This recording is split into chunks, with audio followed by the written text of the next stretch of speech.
about it. I can show up, teach kids how to play guitar, and like that's my day is playing guitar. Like I can't really say no to that. Yeah, but I mean, the plus side is, like, with your logic, you're 45-minute drive from everywhere. That's So, true. Hey, want to go to New Mexico? It's only like 45 minutes south, dude. want to go to Nova Scotia? Let's go. It's 45 minutes. Let's roll. To the south, even. Wait a minute. Not only is everywhere 45 minutes away, everywhere is 45 minutes further south. Yeah.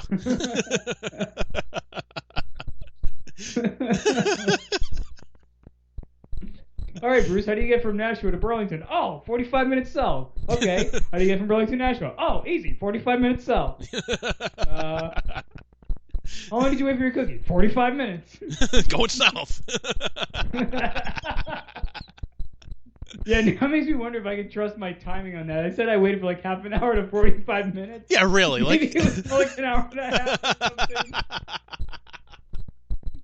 It's 2 minutes. I'm just like, gosh, that took forever. I was waiting 45 minutes for a cookie. Like, sir, you've been here for like 2 minutes.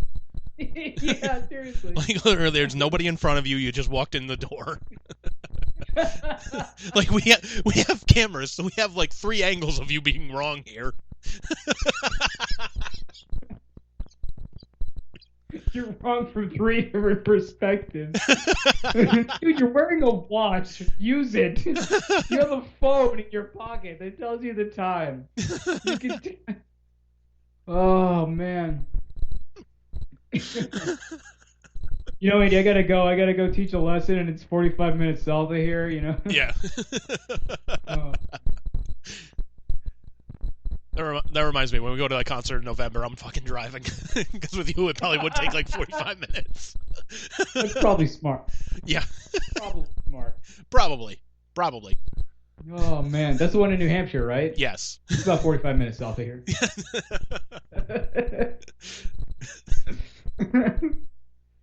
You should announce that, what we're doing. Tell the good people what we're doing, sir. Yeah, we're going to, I think it's called Tupelo Music Hall up in Derry, New Hampshire. We're going to go see Eric Martin. Hell yeah. That's all right. We're going up to Derry, man. Small world. Yeah. That's why you're saying, like, oh, you have to drive up to Derry. I'm like, oh, shit, we're going to be going there. Yeah, we are. Yeah, man, I'm looking forward to that. I have to admit, I'm not really familiar with a lot of his stuff. I think you burned me like a bunch of his CDs, but I don't know if I ever really got around to listening to much of it. But I'll have to actually put an effort in and listen to them, because all I really know is the stuff with Mr. Big, and even that is not very much. You should, man. He's one of those like journeyman like vocalists. Like like oddly enough, like one of the stories about him is that he almost auditioned for Van Halen and he chickened out. Oh wow. Yeah. After David Lee Roth left? What's that? After David Lee Roth left or before? Yeah, after David Lee Roth left. Right on. Yeah, it was one of those stories. Like, he was telling it on a radio station. You can search, Eric Martin, Van Halen. He'll tell the whole story. But paraphrasing it, he he basically got invited to try out for Van Halen from Eddie Van Halen, and he's like, I found Sammy Hagar was auditioning too, and I'm just like, no, like I can't beat that guy.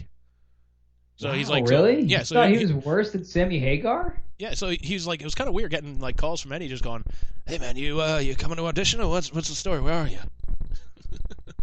Man, I gotta say, I mean, I don't really know Hagar that much, and I certainly don't know Eric Martin that much. But the very little that I do know about both gentlemen, I would say that Eric Martin's the better singer. I don't know about you, but that's my opinion. Well, here's the thing too. Like, I remember when I interviewed Carter Allen for this podcast like years ago. Like, I think it was like 2 years ago, something like that.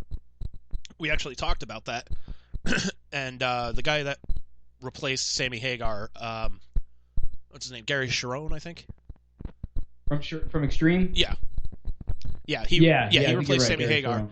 We were both thinking, like, man, how awesome would that have been if like Eric Martin had actually replaced Sammy Hagar instead of him, and just see where that could have gone. Oh, yeah, that would have been awesome. It would have been better than the dude from Extreme. Like, not to shit on him, but like, I'm not really a big. To be fair, I haven't even heard that music, so I can't shit on it because I haven't heard it. You never heard them with Sharon, with no. the dude from Extreme? No. Oh wow, you never heard of Right Now? Right Now. Yeah, I thought that was Sammy Hagar, wasn't it? No, I'm pretty sure that's the dude from Extreme. No, pretty sure that was Sammy Hagar. Throw it in your Google machine. Uh-oh. I gotta load up the Google. Doop, doop, doop. In Mother Russia, the Google searches you. I mean, that's fairly While accurate. you're doing that, I'm going to grab another beer.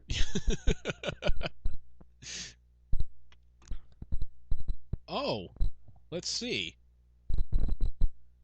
Okay, we got that right here. Yeah. Let's see. Released on the album for Unlawful Cardinal Knowledge, so fuck, in 1991.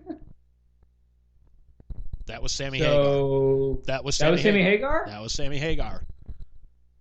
Okay, so what's the song that they did with the dude from Extreme? Because I remember a music video. Oh, crap. What song was it? Throw that in your Google machine. What songs did he do with them? Let's see. By the way. Well, let's see. The only video that I'm seeing was a song called "Without You" in 1998. Really? Yeah. I remember one where they threw up a bunch of words on the screen and stuff, and I thought that was Right Now, but maybe that was with Sammy Hagar. Yeah. Well, poop. Once again, you have been proven wrong. That's okay. I'll just drive 45 minutes south to the record store and the one that's around the corner from me. I mean, dude, truth be honest, I think Gary Sharon actually lives in Massachusetts. You're probably about 45 minutes away from him. Like a real 45 minutes, not a Bruce 45 minutes. No, Bruce 45 minutes is like, hey, we can drive to Los Angeles in 45 minutes. Hey, Liz, while you're in Arizona, you could drive 45 minutes to go. It was kind of cool. I actually got to meet Gary Sharon once. It was really cool. Really? Yeah, because me and this girl I worked with at the radio station, Alicia, which she's probably not listening, but hey. Anyways, the guys from that metal show were doing a live show at the Wilbur in Boston. So it's Eddie Trunk, Jim Florentine, and Don Jamieson. So the show was basically Jamieson comes on, does some stand-up. Eddie Trunk comes out, tells some stories. Jim Florentine closes it out with a comedy set, and then they sit out and do a stump the trunk thing, and then just do a Q&A kind of thing. Mm-hmm. And I'll never forget this. One fucking guy, it was just so fucking embarrassing. They're talking about some guests that they've wanted to have on, and they're like, oh, obviously we like to have the guys from Kiss or whatnot, and and 5 minutes later they're talking about some other subject, and this guy couple rows behind me is just yelling, Gene Simmons! And Eddie picks it up. He's like, wait, what? Gene Simmons! What about Gene Simmons? And the guy just stands up and holds his arms out come on, get him on! And Eddie's like, we can't exactly kidnap him and put him on the show. They have to want to do the show. Yeah, seriously. Let me just wish him onto the show. Yeah. Oh, Gene Simmons. I'm sorry, that chant is copywritten. You owe me $15 plus airfare to get over here.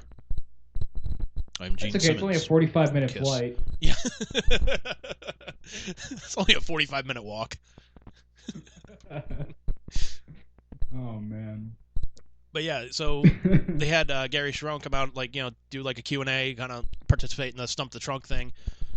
And the weird part is we're driving around looking for parking and whatnot, and she's like, oh my god, that's Gary Sharon out there. Look, I'm like, if you want, I'll stop the car. You can go say hi to him. You may not get this opportunity again. She's like, oh my god, no, I don't know what I would say. I don't know.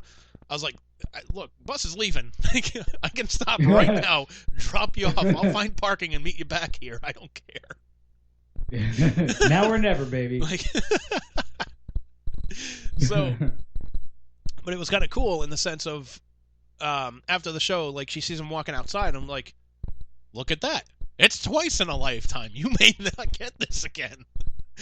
So we actually got our picture taken with him. It was kind of cool. That's cool, man. Yeah, he's a good guy. I gotta say, you are sort of indirectly responsible for a really important moment in Liz's life, and I don't know if you're aware of that. I was not aware of that. So if you recall, you took us to, and I have pictures right over my head here, where we went to meet Jay and Silent Bob after one of their podcasts. I think Jay and Silent Bob Get Old or something like Yep, that. I remember It that. was like you, me, and Liz, and we, and you were like, "Hey, man, we'll wait outside afterwards after the show and see if we can meet them." And I was like, "That's a thing?" You're like, "Yeah, man, come on, let's wait." And I'm like, "All right, as long as we don't miss the train, I don't give a shit." Yeah, it's like let's going do to it." Velvet Revolver. Like, dude, let's go to the show like 2 hours early. We just have floor standing room seats. Like, let's go there. Let's get front row. Like, that's a thing. Yeah, and sure enough, we did. Of course, Holly walked to the front, but still somehow made it. But yeah, whatever, we did it. That was funny. I like how you and I run. Like, I'm dating Holly, and I'm like, screw it, I'm running. She's walking. I'm like, I don't care. Like, bitch, only gonna slow me down. Scott Weiland waits. Tom waits for no man, baby. The other thing I remember too, you were just like, dude, should we just go buy a shirt? I'm like, dude, they're gonna be open after the show. Fuck it, let's go to it. Yeah. You're like, oh yeah, okay.